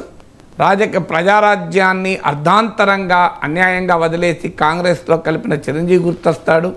సో ఆటోమేటిక్గా ఈ ప్రశ్నలన్నీ ఉత్పన్నమవుతాయి కదా. రాష్ట్ర విభజన సమయంలో చిరంజీవి ఎక్కడ, ఈ 10 ఏళ్ల పాటు విభజన హామీలు అమలు కాకపోయినప్పుడు చిరంజీవి ఎక్కడ, అమరావతి పైన చిరంజీవి తీసుకున్న వైఖరి 3 రాజధానులకు మద్దతు ఇచ్చాడు. సో ఈ ప్రశ్నలన్నీ వచ్చినప్పుడు పొలిటికల్ పోలరైజేషన్ అవుతుంది. చిరంజీవి సినిమా నటుడుగా ఉన్నప్పుడు దేర్ ఇస్ నో పోలరైజేషన్. చిరంజీవిని అందరూ అభిమానిస్తారు, ఈయన మెగాస్టార్. కానీ ఒక్కసారి పొలిటికల్ డొమైన్లోకి వచ్చినప్పుడు ఆయన పాస్ట్ క్వశ్చన్లోకి వస్తుంది, ఆయన ప్రజెంట్ క్వశ్చన్లోకి వస్తుంది. పోలరైజింగ్ క్వశ్చన్లు అనివార్యంగా వచ్చినప్పుడు ఆ ప్రభావం తగ్గిపోతుంది. అందరి వాడిగా సినిమా నటుడుగా ఉన్నప్పుడు ఉన్న అభిమానం కాస్త రాజకీయ రచ్చలోకి దిగినాక, రాజకీయ రొచ్చులోకి దిగినాక అది ఆ రొచ్చులో అటో ఇటో ఉండాలి తప్ప నేను అందరి వాడుగా ఉంటాను అంటే సాధ్యమయ్యే పని కాదు కదా.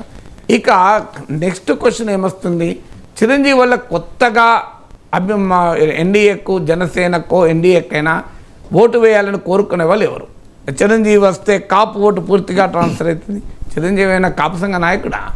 అండ్ చిరంజీవి ఏమైనా కాపుల రిజర్వేషన్ కొరకు రోడ్డెక్కి ధర్నాలు చేశాడా, పోరాడా?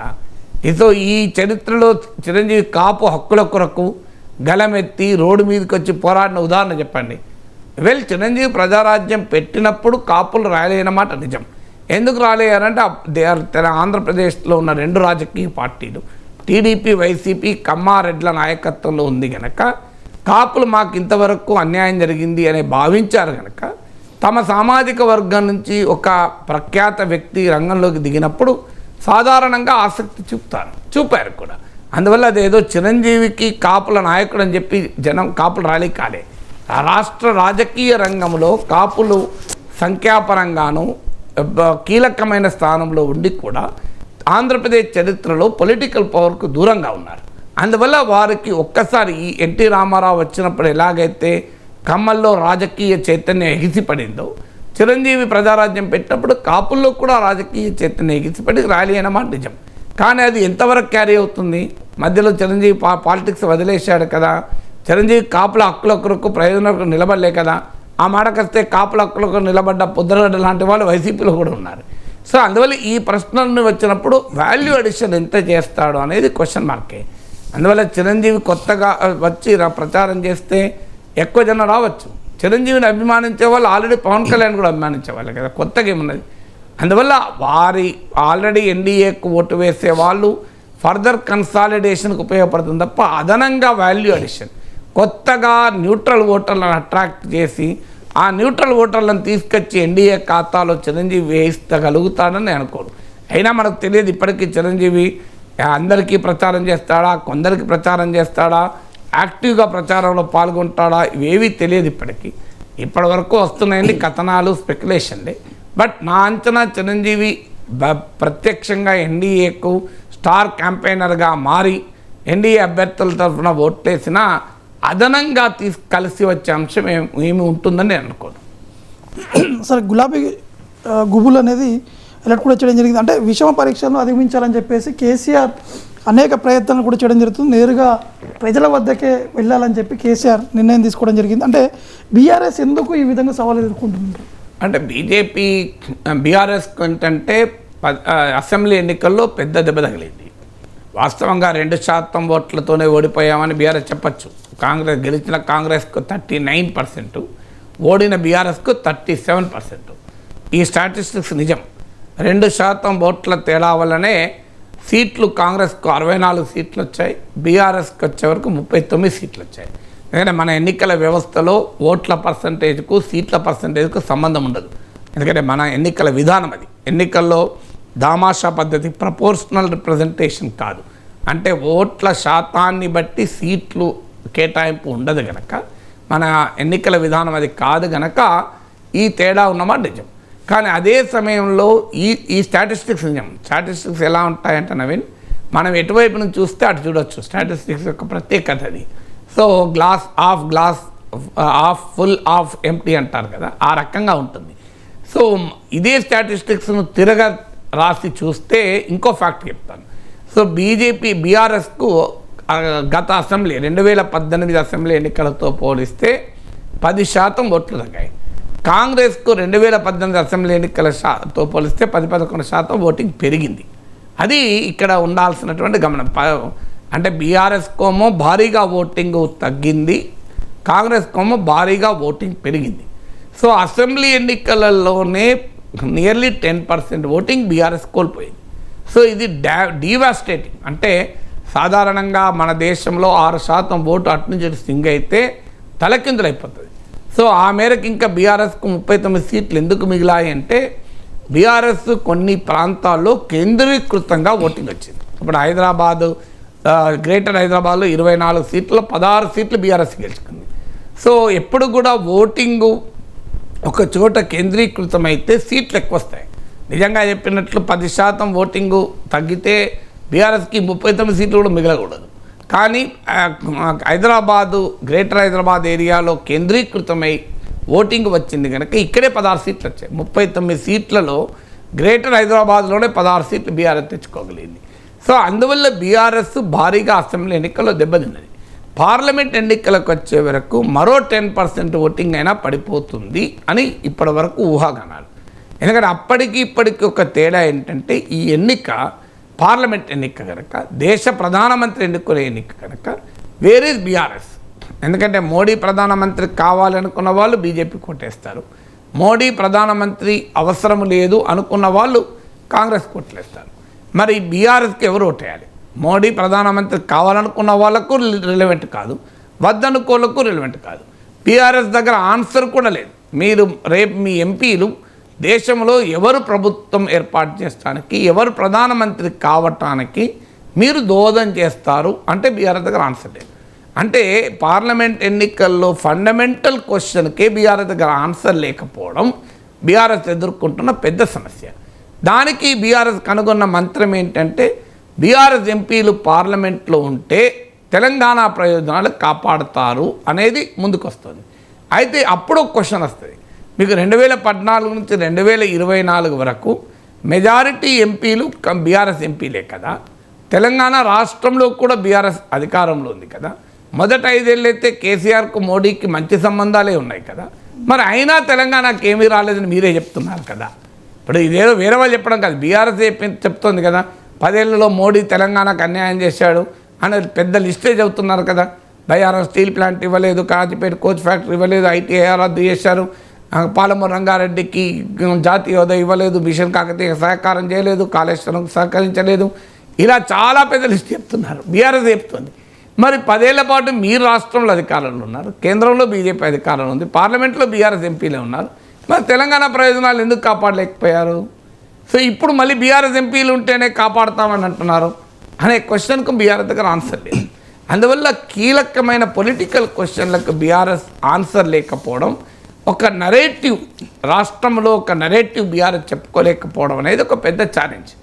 ఈ ఛాలెంజ్ వల్ల ఛాలెంజ్కు తోడు బీఆర్ఎస్ నుంచి నాయకులు వెళ్ళిపోతున్నారు, సిట్టింగ్ ఎంపీలు ఎమ్మెల్యేలు కట్టగట్టుకొని వెళ్ళిపోతున్న వాతావరణం ఉంది.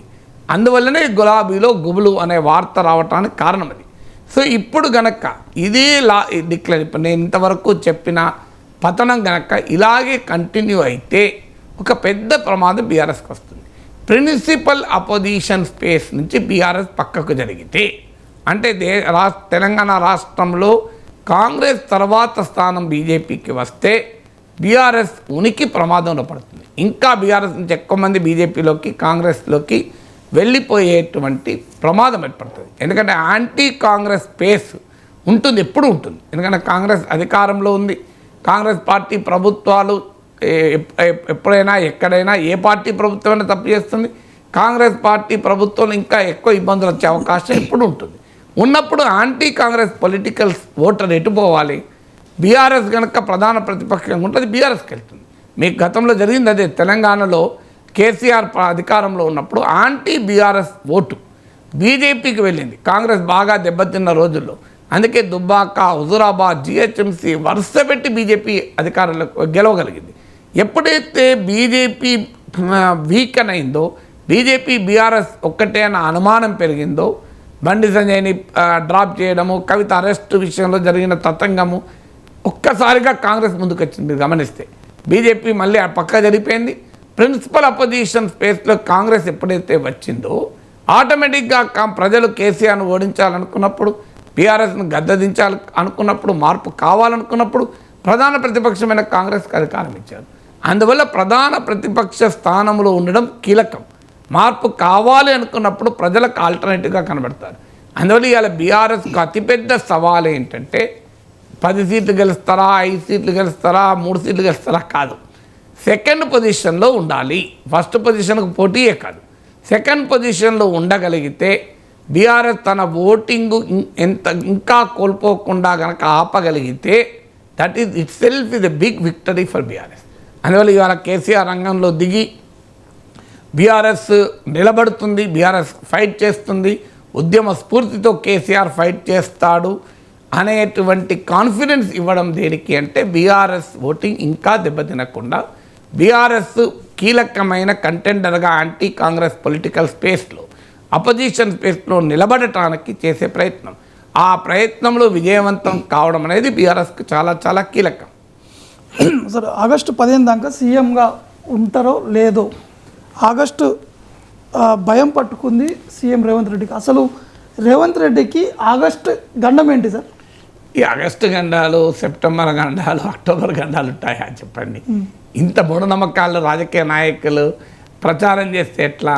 అదేదో తెలుగుదేశం పార్టీకి ఆగస్టులో సంక్షోభం వచ్చి, ఆగస్టులో రావచ్చు, జూన్లో రావచ్చు, జూలైలో రావచ్చు కదా. ఇప్పుడు డిసెంబర్లో ఎన్నికలు జరిగాయి కనుక బీఆర్ఎస్ ఓడిపోయింది కనుక బీఆర్ఎస్కు డిసెంబర్ సంక్షోభము ఉంటుందా? సో ఆ ఎన్నికలు అనేది రాజకీయాల్లో అనేది ఏ నెలలైనా సంక్షోభాలు రావచ్చు. పదే పదే బీఆర్ఎస్ బీజేపీ వాళ్ళు చెప్పదలుచుకున్నది ఏంటంటే కాంగ్రెస్లో రేవంత్ రెడ్డి ఎక్కువ కాలం ఉండడు అన్న ఒక నరేటివ్ని బిల్డ్ చేయడం ద్వారా కాంగ్రెస్లో కాన్ఫిడెన్స్ను దెబ్బతీయాలని. దానివల్ల వీళ్ళకి అర్థం కాని అంశం ఏంటంటే దానివల్ల రేవంత్ రెడ్డి ఇంకా ఎక్కువ బలపడుతున్నాడు. ఇప్పుడు అంతకుముందు రేవంత్ రెడ్డిని ప్రత్యక్షంగా విమర్శించిన కోమటిరెడ్డి బ్రదర్స్ ఇప్పుడు జై రేవంత్ రెడ్డి అంటున్నారు, మీరు గమనిస్తే. సో రేవంత్ రెడ్డి 10 ఏళ్ళు కాంగ్రెస్ ముఖ్యమంత్రిగా ఉంటారని ఈ మధ్య కోమటిరెడ్డి వెంకరెడ్డి వ్యాఖ్యానించాడు. ఆ కోమటిరెడ్డి వెంకరెడ్డి కుడి భుజంగా, కోమటిరెడ్డి రాజగోపాల్ రెడ్డి ఎడమ భుజంగా ఉన్నంత కాలం రేవంత్ రెడ్డికి ఎదురే లేదు అని చెప్పి రాజగోపాల్ రెడ్డి అంటున్నాడు. విహెచ్ రేవంత్కు మద్దతుగా వస్తున్నాడు, జగ్గారెడ్డి రేవంత్కు మద్దతుగా వస్తున్నాడు.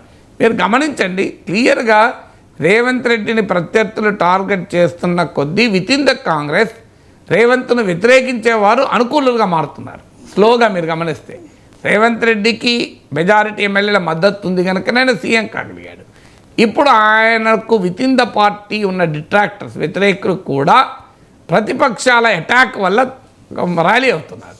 సో ఇది కాంగ్రెస్ పార్టీలో రేవంత్ మరింత కన్సాలిడేట్ కావటానికి బీఆర్ఎస్ అటాక్, బీజేపీ అటాక్ ఉపయోగపడుతుంది. దాంతోపాటు ప్రజల్లో కూడా రేవంత్ రెడ్డి బలపడటానికి కారణమవుతుంది. మీరు ఎన్నికలకు, తెలంగాణ అసెంబ్లీ ఎన్నికలకు 1 మంత్ ముందు వరకు కూడా రేవంత్ రెడ్డి సీఎం క్యాండిడేట్గా ఎమర్జ్ కాలే, కాంగ్రెస్లో ఎమర్జ్ కాలే, ప్రజల్లో కూడా ఎమర్జ్ కాలే. ఎందుకంటే రేవంత్ రెడ్డి ముఖ్యమంత్రి అవుతాడా అంటే చెప్పలేము. రేవంత్, భట్ట్యా, ఉత్తమ్ కుమార్ రెడ్డా, జానారెడ్డా, అసలు అందరి వాడుగా జానారెడ్డి మధ్యవాదిగా వస్తాడా, ఇవన్నీ చర్చ జరిగాయి. కానీ అసెంబ్లీ ఎన్నికలు దగ్గర పడుతున్న కొద్దీ కేటీఆర్, బీఆర్ఎస్, అన్ని బీజేపీ అండ్ రేవంత్ని అటాక్ చేయడం వల్ల కాంగ్రెస్ పార్టీ హామీలకు రేవంత్ ఓనర్ కాగలిగాడు.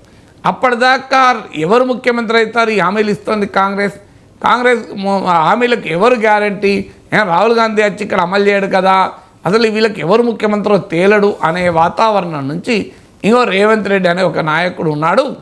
ఆయన కాంగ్రెస్ పార్టీకి తరఫున వకాల్తా తీసుకుంటాడు, కాంగ్రెస్ పార్టీ తరఫున భరోసా ఇస్తాడు అని ప్రతిపక్షాలే క్రియేట్ చేశాయి. మీరు అందుకే లోక్నీతి సిఎస్డిఎస్ వాళ్ళ పోస్ట్ పోల్ స్టడీలో 33% కేసీఆర్ ముఖ్యమంత్రి కావాలని ఛాయిస్ చెప్తే రేవంత్ రెడ్డికి 22% చెప్పారు. ఇక మిగతా వాళ్ళు ఎవరి పేర్లు కూడా రాలేదు. సో అప్పటి వరకు 1 మంత్ క్రితం వరకు ఉన్న పేర్లు కూడా పోయాయి. అందువల్ల రేవంత్ రెడ్డి కన్సాలిడేషన్కు ఎన్నికలకు ముందు ఇప్పుడు మళ్ళీ ప్రతిపక్షాలే దోహదం చేస్తున్నాయి. పదే రేవంత్ ఆగస్టు వరకు ముఖ్యమంత్రిగా ఉండడు, సెప్టెంబర్ వరకు ముఖ్యమంత్రిగా ఉండడు, డిసెంబర్ వరకు ముఖ్యమంత్రిగా ఉండడు. అంటే కాంగ్రెస్ పార్టీ 5 ఏళ్ళు ఉండదు, కాంగ్రెస్ పార్టీ ముక్కలవుతుంది, కాంగ్రెస్ పార్టీ చీలిపోతుంది అనే నరేటివ్ బిల్డ్ చేసే క్రమంలో ప్రతిపక్షాలు కాంగ్రెస్ను మరింత ఐక్యం చేస్తున్నట్టుగా కనబడుతున్నది. రేవంత్ రెడ్డి బలాన్ని మరింతగా పెంచుతున్నట్టు కనబడుతున్నాయి. చివరికి సార్, అంటే డీడీ సంబంధించి అంటే దూరదర్శన్ ఛానల్ దేశంలోనే మొట్టమొదటి ఛానల్ 1959లో ప్రారంభించారు. ఇప్పుడు ఈ లోగో సంబంధించినటువంటి విషయం వివాదాస్పదంగా మారింది. అంటే డీడీ కలర్ లోగో వచ్చేసి కాషాయంగా మార్చారు. దానిలో నాకు ఇప్పటికి గుర్తు, కాంగ్రెస్ పార్టీ అధికారంలో ఉన్న సమయంలో ఎమర్జెన్సీ జనతా పార్టీ ఆకాశవాణి దూరదర్శన్లకు స్వయం ప్రతిపత్తి కావాలని పెద్ద పోరాటం నడిపారు జనతా పార్టీ. ఆ పోరాటంలో ప్రస్తుత బీజేపీ నాయకులు, ఆనాటి జనసంఘ నాయకులు, జనతా పార్టీ నాయకులైనటువంటి ఎల్కే అద్వానీ అగ్రగణ్యులు. అందుకే జనతా పార్టీ అధికారంలోకి వచ్చాక ఎల్కే అద్వానీ సమాచార ప్రసార శాఖ మంత్రి అయ్యారు. ఆ తర్వాత అనేక కమిటీలు వేశారు, వర్గీస్ కమిటీ అని. సో ఇలా అటానమీ ఫర్ ఎలక్ట్రానిక్ మీడియా కొరకే బీజీ వర్గీస్ ప్రఖ్యాత జర్నలిస్ట్ నాయకత్వంలో కమిటీ వేశారు. సో ప్రజాబాహుల్య ప్రసార సాధనాలు అంటారు, మాస్ మీడియా, వీటిని ప్రభుత్వ కబంధ హస్తాల నుంచి బయటికి తీసుకురావాలి అన్నది యాంటీ ఎమర్జెన్సీ పోరాటములకి ఒక సంకేతం. అంటే ఎమర్జెన్సీ వ్యతిరేక ఒక పొలిటికల్ ఐడెంటిటీకి ఒక ప్రతీకగా ఉన్నది దూరదర్శన్ స్వయం ప్రతిపత్తి. దూరదర్శన్ ప్రభుత్వం నుంచి బయటపడాలని ఆ టైంలోనే, ఆ తర్వాతనే ఆకాశ్ భారతి అని ట్రస్ట్ పెట్టాలన్నారు, ప్రసార్ భారతి ట్రస్ట్ ఏర్పాటు చేశారు. సో అందువల్ల మొట్టమొదటి నుంచి కూడా కాంగ్రెస్ వ్యతిరేక రాజకీయాలలో ఒక కీలక నినాదం దూరదర్శన్ ఆకాశవాణికి స్వయం ప్రతిపత్తి ఇవ్వాలి. కాంగ్రెస్ పార్టీ పాలిటిక్స్కు ఒక ఇండికేషను ఈ దూరదర్శన్ ఆకాశవాణి తమకు ప్రచార సాధనాలుగా వాడుకోవడం. ఇందిరాగాంధీ, సంజయ్ గాంధీల ప్రచారానికి వాడుకున్నారని. అందువల్ల ఇది కేవలం దూరదర్శన్ రంగు మార్చడం ఇష్యూ కాదు. దూరదర్శన్ అటానమస్గా ఉండాలా లేదా ప్రభుత్వంతో కలిసి ఉండాలా అనేది కాంగ్రెస్ రాజకీయాలు, కాంగ్రెస్ వ్యతిరేక రాజకీయాలకు సింబల్. కాంగ్రెస్ రాజకీయాలేమో ఈ మాస్ మీడియా ప్రభుత్వ కంట్రోల్లో, ప్రభుత్వ నియంత్రణలో ఉండాలన్నది కాంగ్రెస్ పొలిటికల్ ఐడెంటిటీ. ఇవాళ ప్రతిపక్షం నుండి కాంగ్రెస్ ఏమైనా మాట్లాడచ్చు. Anti Congress democratic political identity, anti emergency political identity ఏంటంటే వీటి ప్రభుత్వం చేతుల్లో ఉండకూడదని. ఇవాళ అధికార పార్టీ కలర్లోకి దూరదర్శన్ మార్చడం అంటే భారతీయ జనతా పార్టీ మోడీ నాయకత్వంలో కాంగ్రెస్ పొలిటికల్ కల్చర్ను, కాంగ్రెస్ పొలిటికల్ ఐడెంటిటీని ఇవాళ అమలు చేయడం. సో గవర్నర్ల విషయంలో మనం అదే చూసాం. కాంగ్రెస్ పార్టీ పొలిటికల్ కల్చర్ గవర్నర్లను మిస్యూజ్ చేసుకోవడం. మనకు ఎన్టీ రామారావును రామ్లాల్ తొలగించిన ఉదాహరణ మనకు తెలుసు. గవర్నర్ల విషయంలో కాంగ్రెస్ పార్టీ ఏ పని చేసిందో సరిగ్గా బీజేపీ అదే పని చేసింది. సో ఇప్పుడు ఇంకో ఎగ్జాంపుల్, ఇలాంటి అనేక ఎగ్జాంపుల్స్ మనకు పెరుగుతున్నాయి. So BJP party with a difference అని అధికారంలోకి వచ్చి తన బేసిక్ పొలిటికల్ ఐడెంటిటీ అయిన డెమోక్రటిక్ ఐడెంటిటీని కోల్పోతున్న ఒక పరిస్థితి. అందువల్ల this is nothing but BJP is also like Congress. ఇది బీజేపీకే నష్టం. ఎందుకు నష్టం అంటే బీజేపీ ఓటర్లలో అందరూ హిందుత్వ ఓటర్లు కాదు. సో ఇందులో ఎథికల్ ఓటర్ చాలామంది ఉన్నారు. ఎథికల్ ఓటర్ అంటే ఏంటంటే కాంగ్రెస్ పార్టీ దశాబ్దాల పాలనతో విసిగెత్తిన అనేక మంది బీజేపీ అనుకూలంగా ఉన్నారు. ఎందుకంటే జాతీయ స్థాయిలో కాంగ్రెస్కు ప్రత్యామ్నాయం బీజేపీ కనుక. అది గవర్నర్లను దుర్వినియోగం చేసుకోవడం కావచ్చు, అవినీతి కుంభకోణాలు కావచ్చు, ఇలా ప్రభుత్వం ప్రసార సాధనాలు వాడుకోవడం కావచ్చు, ఇలాంటి అనేక అంశాలపైన కాంగ్రెస్ పొలిటికల్ కల్చర్తో విసిగెత్తిన ఎథికల్ ఓటర్ బీజేపీకి వచ్చారు. ఇప్పుడు బీజేపీ కూడా కాంగ్రెస్ చేసే పనులే చేస్తే ఆ ఎథికల్ ఓటర్ బీజేపీకి దూరం అవుతాడు. ఇప్పుడు జరుగుతున్న పరిణామక్రమం అదే. బీజేపీకి ఆ ఎథికల్ ఓటర్ ఎందుకు దూరం అవుతున్నాడు? ఒక ఆశతో ప్రజలు ఓటేశారు బీజేపీకి. కానీ కేంద్ర సంస్థల దుర్వినియోగం ఇవన్నీ కూడా కాంగ్రెస్ హయాంలో జరిగిందే కదా. బీజేపీ ఆ రోజు ఆరోపించింది కదా, కాంగ్రెస్ బ్యూరో ఆఫ్ ఇన్వెస్టిగేషన్ అని సిబిఐని విమర్శించింది. సుప్రీంకోర్టు సిబిఐని కేజ్రీ ప్యారెట్ అన్నది, పంజరంలో చిలుక అన్నది. కానీ ఆ రోజు కాంగ్రెస్ వాడుకున్న దానికి 100 రెట్లు 1000 రెట్లు ఎక్కువగా ఇవాళ బీజేపీ వాడుకుంటుంది సిబిఐని, ఈడీని. ఆ రోజు కాంగ్రెస్ ఉపయోగించిన దానికన్నా 1000 రెట్లు 100 రెట్లు ఎక్కువగా గవర్నర్లను ఉపయోగించుకుంటోంది. ఆ రోజు కాంగ్రెస్ వాడుకున్న దానికన్నా ఎక్కువగా ప్రసార సాధనాల్ని, ఇవాళ స్వతంత్ర మీడియాను కూడా నోరు నొక్కే పని బీజేపీ చేస్తుంటే ఇక తేడా ఏంటి అని ఎథికల్ ఓటర్ ఆలోచిస్తాడా లేదా? Right sir, thank you sir.